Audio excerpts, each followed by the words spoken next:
1945, World War II, the cities of Hiroshima and Nagasaki, Japan, are destroyed by the first atomic bombs used in warfare. US President Truman said at the time, "The atomic bomb heralds the harnessing of the basic power of the universe and marks a victory over the Germans in the race to be the first to develop a weapon using atomic energy." On August 6, 1945, in the early morning hours, a B-29 bomber named Enola Gay took off from the island of Tinian and headed toward Japan. The bomber's primary target was the city of Hiroshima, which at the time was of considerable military significance, with a civilian population of approximately 300,000.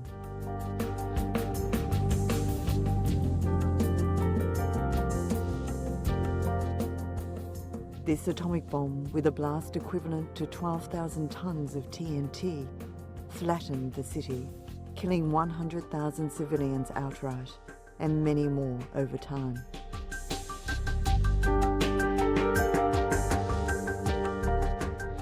The results were terrifying. A third of the city was obliterated, the rest lay in ruins.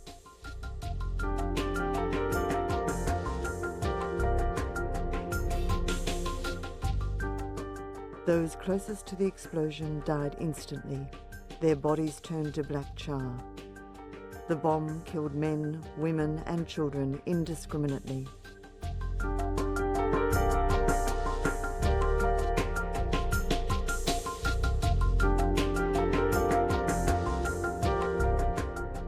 While Japan was still trying to comprehend this devastation 3 days later, the United States struck again, this time on Nagasaki.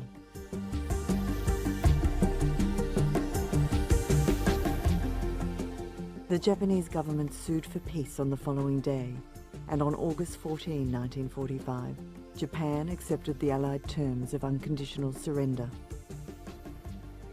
The Second World War was over. From this devastation, it would be reborn to challenge humanity to a higher destiny.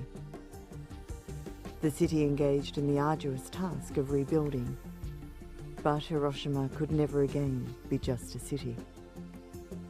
Scarred forever, it became something deeper, rooted in the human psyche, a symbol of devastation and potential extinction, but also a symbol of hope and rebirth.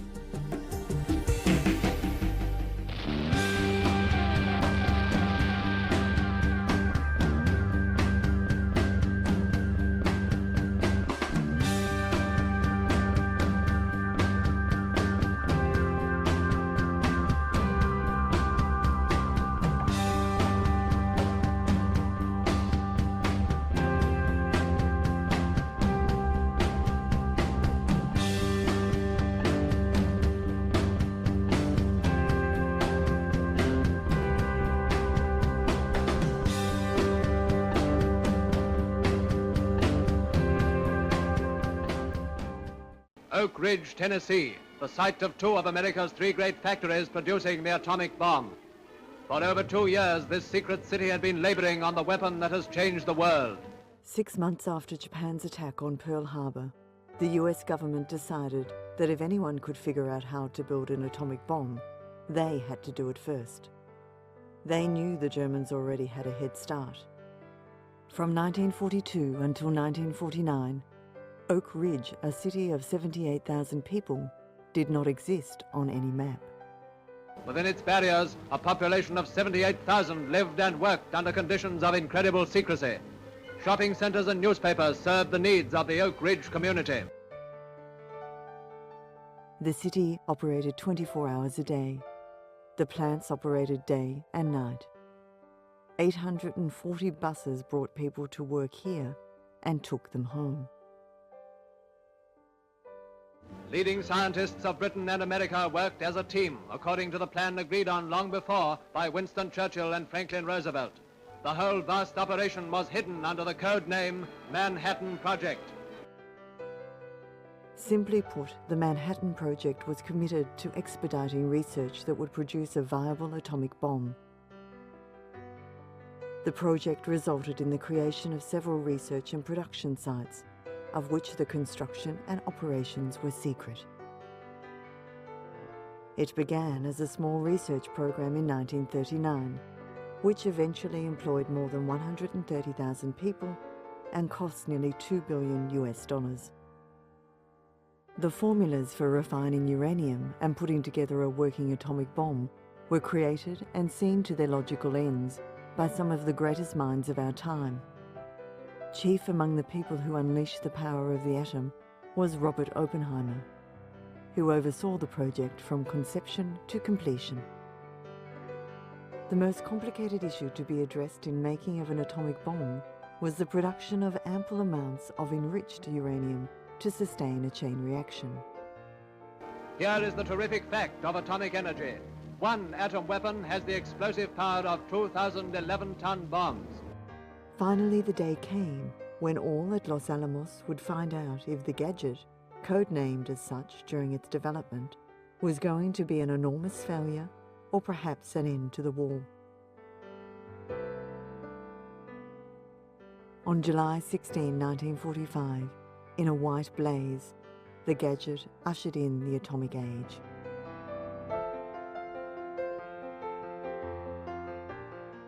World War II in Asia and the Pacific was fought over the largest area of any conflict in history. Japanese submarines bombarded the Californian coast, and their aircraft carriers raided harbours and sank British shipping off the coast of India. The expanse of land and sea which lay between these places encompasses half of the planet, a testament to the determination of both sides of the conflict.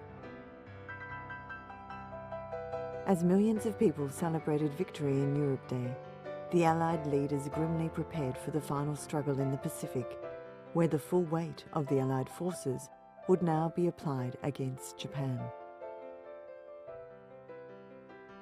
Over the long expanse of Pacific waters between Asia, Australia and North America, the islands which came to fame during the war have slowly drifted out of public consciousness. Places with odd names, like Guadalcanal, Tarawa and Siam, were the centre of the universe for a world at war, and everyone talked of the latest news there.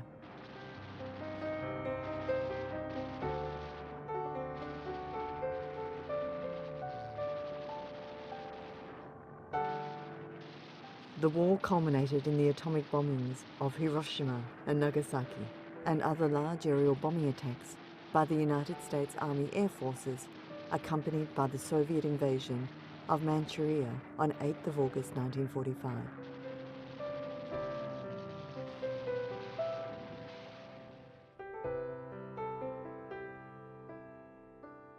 The 15th of August 1945 saw the surrender of Japan and the end of fighting during World War II. The formal and official surrender of Japan occurred aboard the battleship USS Missouri in Tokyo Bay on the 2nd of September 1945. In May 1945, the Target Committee at Los Alamos, led by Robert Oppenheimer, recommended Kyoto, Hiroshima, Yokohama and the arsenal at Kokura as possible targets for the drop of the atomic bomb. These cities were largely untouched during the nightly bombing raids, and the Army Air Force agreed to leave them off the target list, so accurate assessment of the weapon could be made. The Target Committee stated that it was agreed that psychological factors in the target selection were of great importance. Two aspects of this are: one, obtaining the greatest psychological effect against Japan, and two, making the initial use sufficiently spectacular for the importance of the weapon to be internationally recognized when publicity on it is released. Kyoto had a considered advantage of being an important center for military industry, as well as an intellectual center, and hence better able to appreciate the significance of the weapon. Hiroshima was described as an important army depot and port of embarkation in the middle of an urban industrial area. It also met the criteria in that it was considered a good radar target, was such a size that a large part of the city could be extensively damaged, and adjacent hills were likely to produce a focusing effect, which would considerably increase the blast damage. So from this assessment, the strategic decision was made. Hiroshima was to become the primary target of the first nuclear bombing mission, with Kokura and Nagasaki being alternative targets. The 393rd Bombardment Squadron B-29 Enola Gay, piloted and commanded by Colonel Paul Tibbets, was launched from Northfield Air Base on Tinian in the West Pacific, about 6 hours flight time from Japan. The Enola Gay, named after Colonel Tibbets' mother, was accompanied by 2 other B-29s. After leaving Tinian, the aircraft made their way separately to Iwo Jima, where they rendezvoused and set course for Japan.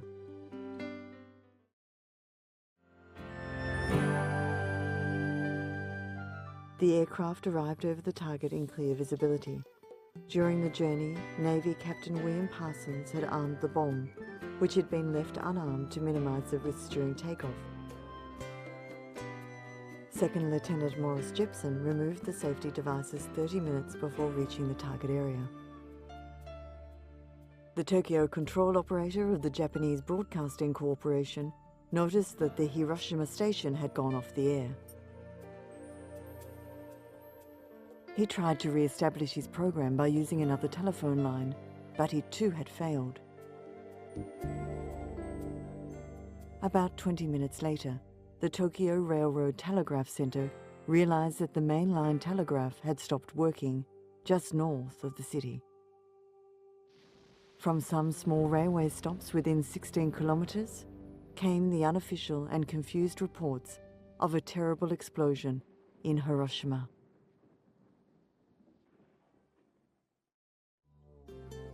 When it was all over, 4.5 square miles of Hiroshima was burned and blasted to extinction. The all-shattering devastation in which was born the atomic age. In its birth pangs, 75,000 people were killed, 70,000 injured. A young officer of the Japanese General Staff was instructed to fly immediately to Hiroshima to land, survey the damage, and return to Tokyo with reliable information for the staff. The staff officer, after flying for about 3 hours, while still nearly 100 miles from Hiroshima, saw a great cloud of smoke from the bomb. In the bright afternoon, the remains of Hiroshima were burning. Their plane soon reached the city, around which they circled in disbelief. A few miles away was the notorious prisoner of war camp at Ofuna. From this place of foulness and ill treatment, freedom has come at last to another batch of happy soldiers to whom Japanese guards bow as they leave for home. By August 8, 1945, newspapers in the US were reporting that broadcasts from Radio Tokyo had described the destruction observed in Hiroshima. Practically all living things, human and animal, were literally seared to death. Japanese radio announcers said in a broadcast received by Allied sources. According to the US Department of Energy, the immediate effects of the blast killed approximately 70,000 people in Hiroshima and 40,000 in Nagasaki. Some estimates state up to 200,000 had died by 1950 due to cancer and other long-term effects. This was Hiroshima after that fateful August of 1945. Today, nearly 5 years after the dropping of the first atomic bomb, the city is almost completely rebuilt, but still yields invaluable scientific data on the effects of an atom blast.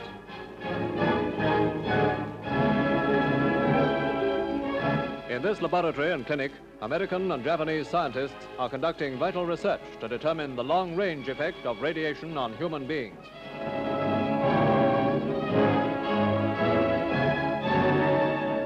Bomb survivors are kept under continuous observation, but the nature of the work also makes it essential to study children born in the city since the blast. Meanwhile, American aid takes care of the many orphans of the atom bomb, children now recovering from the horrifying dawn of the atomic age. Starting in 1951, the Nevada test site became the primary location for all US nuclear testing. Tests were divided into 2 primary categories: weapons-related and weapons effects. In the beginning, almost all nuclear tests were either atmospheric or underwater. Testing was used as a sign of both national and technological strength, but also raised questions about the safety of the tests, which released nuclear fallout into the atmosphere. Hundreds of these tests were conducted at the Nevada test site in the USA. Because testing was seen as a sign of technological development, halts on testing were often called for as stand-ins for halts in the nuclear arms race itself. And many prominent scientists and statesmen lobbied for a ban on nuclear testing. In these first official films of American troops' atomic training, we see tabs placed on rifles and other equipment in order to measure the amount of radiation from an atom bomb explosion like this. In 1958, the US, the USSR and the United Kingdom declared a temporary testing moratorium for both political and health reasons. But by 1961, the Soviet Union had broken the moratorium, and both the USSR and the US began testing with great frequency.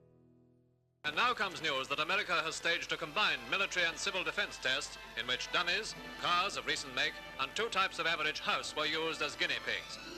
The test proved that an invading army could be destroyed at close range, and troops took cover only 2 miles from the blast center, the nearest humans to an atom blast since Nagasaki. The troops moved forward to occupy the atomized objective.